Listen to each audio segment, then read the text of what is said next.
Good morning, good afternoon, and good evening, everybody. Thank you for tuning in to another Supatease video. And I thought in today's video, we could do something a little bit fun.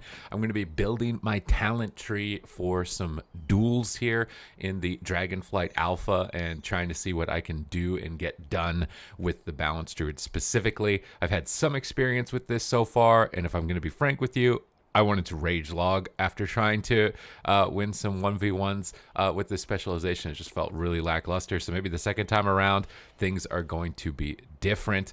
But with duels specifically in 1v1, you're going to want to focus on like personal sustainability. You're not going to be really focused on area of effect damage. You're not going to be focused on kind of like utility effects that aren't going to impact the duel specifically. So things like Hibernate, unfortunately, it feels like Hibernate is just going to be pruned from the game because it's such a low impact talent, even in the few situations that you can utilize it, to where it's more often than not just going to be breaking. That taking like 6% increased damage and healing is going to almost always be more valuable. I had noticed initially that Frenzied Regeneration's healing has been reduced significantly.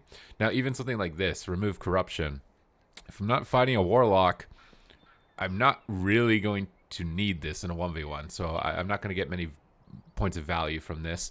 Barkskin, improved Frenzied Regen, improved Barkskin. These things have historically been good for 1v1 situations, although I will say it again, it seems like the Frenzied Regen healing is a lot lower. We'll have to wait and see when we get to it. Thrash, Swipe, purely just because you have to get them. This is going to lead into Iron Fur, and this is going to lead into 6% damage reduction, which is going to be important. I really like Wild Charge for 1v1. Just being able to move around the map freely is really going to enable me.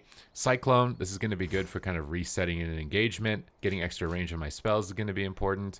And then Typhoon for knocking enemies back. And of course, we're going to need 1 point in Sunfire just so we have 2 dots. But having it AoE is not going to be really necessary. Then we've got some choices here. Like we could go down for Skull Bash. I'm not really a big fan of how many globals I'm going to be losing to get that. And all this extra mobility cat form stuff. Unless it's possible to do some type of Heart of the Wild shenanigans, I'm not really leaning too heavily into that. This seems good. When you Barkskin, you're going to absorb some damage. That leads into getting increased health when you shapeshift into bear form. This leads into Bash. However, I haven't been able to put Bash on my action bar yet, so I don't think you can still put Bash on your action bar. So not having my stun is going to make these duels a little bit more difficult. And then Well-Honed Instincts is when you got low HP, you get a Frenzied Regen. And this leads into Furor, which honestly actually isn't that bad. Every 15 seconds, you're going to be able to re-shapeshift into Moonkin form, and you're going to get free Star Surges and Starfalls. And I was actually really liking that initially. So now we've still got 4 points left over. So we could take Mass Entanglement for like an instant route for appeal on ourselves. Or we could maybe go after just some extra stats with Lycarious Teachings. We're not going to need Innervate because we don't have an ally to give mana to. And I mean, Nature's Vigil could be good though.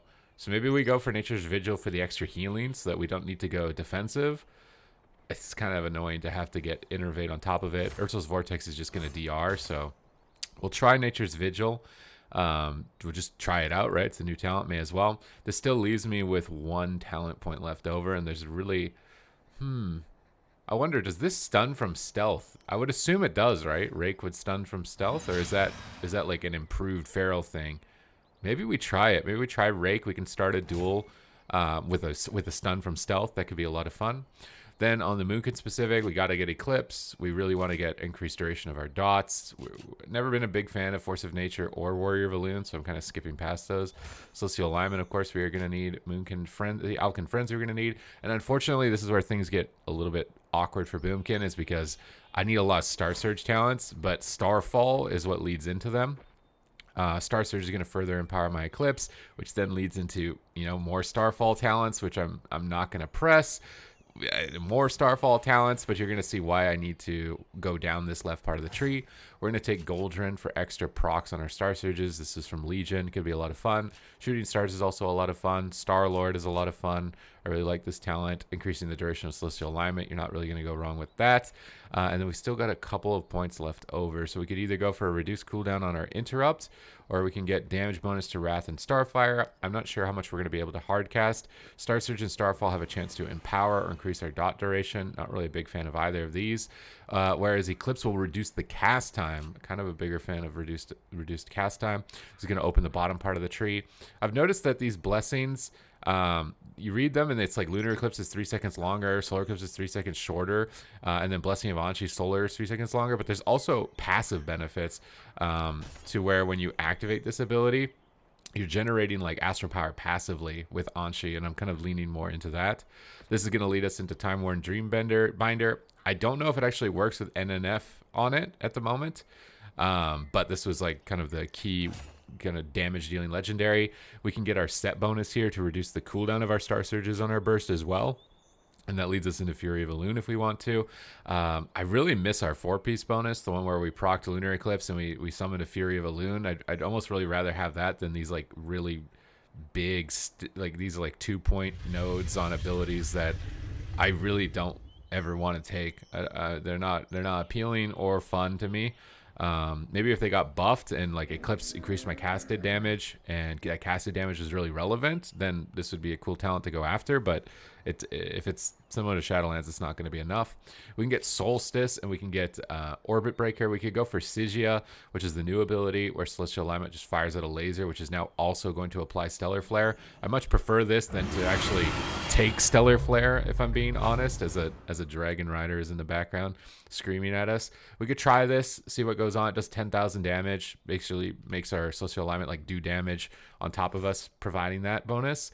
And then Orbit Breaker is the 15th shooting star, is going to summon a full moon, which sounds like a lot of fun. If we get Circle of Life and Death, that's going to increase the chance of this ticking to be able to proc, because our dots are going to be ticking faster. But this also means we won't be able to get Fury of Elune or Adaptive Swarm if we go down this route. So not having Adaptive Swarm, is it going to be a big deal? This will just keep our dots up, keep them proccing full moons. We're not super focused on our dot damage. We want more Star Surge oriented damage, but then we're going to lose Astral Power generation, kind of like our battery, by not getting Fury of Elune. So I'm kind of leaning like maybe one out of Circle and one into this. So we have some proccing full moon opportunities, but we can still generate our Astral Power. And I think this is going to be what we want to go with here. Honor talents, Fairy Swarm. We could run with a Disarm if we want to, or Thorns, depends really on what we're fighting. So we'll wait and see what's available out here to actually duel. I'm gonna apply all these changes, and then you're gonna see like where you're gonna be getting this Blessing of Anshi. Here it says grants 2 Astral Power every 2.8 seconds. So this is kind of like a passive benefit that's hidden on that talent, but it also disappears when you buff it. So maybe it doesn't even work.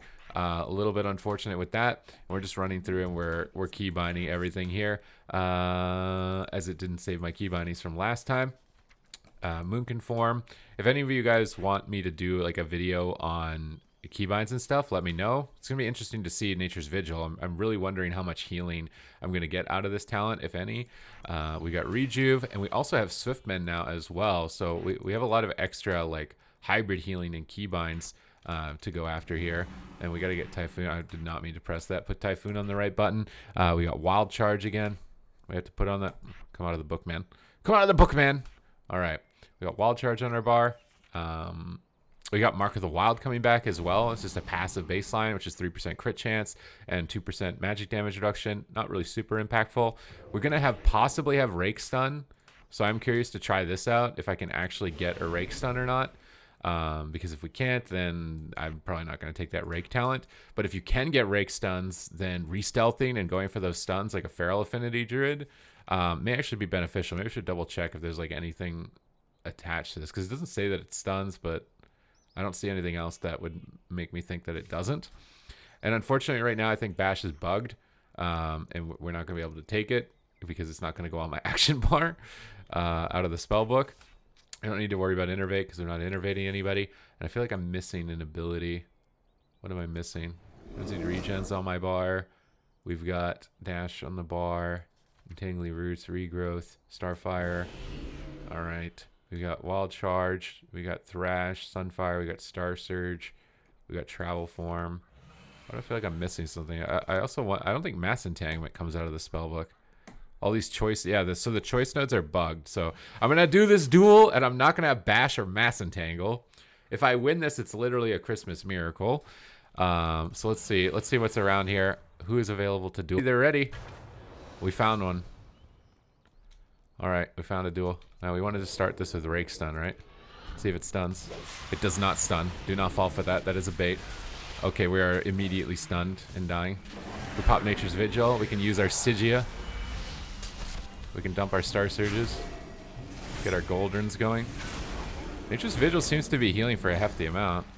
A lot more than when I wasn't playing it. Like, I'm watching my health go up a lot. I wasn't playing that before. Let's shapeshift and get our Fervor. So now we got free Star Surges. And we can blast down the target even more. And then we can Typhoon away. Okay, it's not in the right keybind. Take him out with dots. Very close. Very close. We'll thank them. Alright, so considering half my abilities don't work, what did I learn from this? I learned that Nature's Vigil is really good. You're going to want to take this. That felt like it did a lot of healing. Like, let's check out in the combat log. Like, it's going to be like little ticks, 2k, 500, but it's like it's always ticking all the time. This felt way better than the Frenzied Regen healing. I didn't even have to Frenzied Regen. I got my Auto Frenzy procced, so that was worth taking because it healed for 6,200. If I needed to, I still had Frenzied Regen. We learned that Rake doesn't stun, which makes this really bad. This wouldn't honestly be that bad if it did stun. To go down this side on this tree, getting the extra armor if we go into Bear Farm. We were able to win that without Bash or without Mass Entangle. We didn't get to see the full moon, so it feels like this takes a really long time to get going if you're going to be able to see a proc. And this is kind of like a single target survival oriented talent build that I've tried to construct here that focuses on instant cast, because that's generally the best thing that you can go for if you're going to go for a 1v1. And then just a little bit of like dot synergies here onto the left side. Again, I'd really like it if the Starfall talents were somewhat rearranged. Again, if they're over here and I wanted to get these for the Star Surge, it's still the same problem. Maybe like more interconnecting points so that I can like weave my way around them and focus more on single target or hard casted spells rather than the Starfall if I don't want to get it. Because the Starfall build is really fun. You can go down the Starfall side, get all the dot stuff, and everything works out when you're doing that. But when you want to build a single target build or a hard casted build, it really feels kind of a little bit bad. And I feel like maybe this is also PvE in consideration. They want Starfall to be there because you're gonna need AoE at some points in PvE. Whereas in PvP, you'll just never press this. So I don't know if there's a solution that can satisfy this need for it in PvE without it being kind of like something you have to take in PvP, because this is like 4 points. That honestly, like I wouldn't maybe even mind taking these to get more casted damage or something. If I was able to get them instead with these points. I'd really like to see the 4-piece bonus come back. Also, this is supposed to be 10% reduction. It's only 5 right now, so you can get a lot more Star Surges. I'm pretty interested to see how it plays out here. I'm going to get more gameplay videos as we progress through further in the alpha as well. So if you're interested in this type of content, you want to see more talent builds, more classes, more specs, what they're capable of, what's looking good, then make sure you hit the subscribe button. Other than that, thank you very much for watching the video. I hope that you did enjoy it, and have a good one.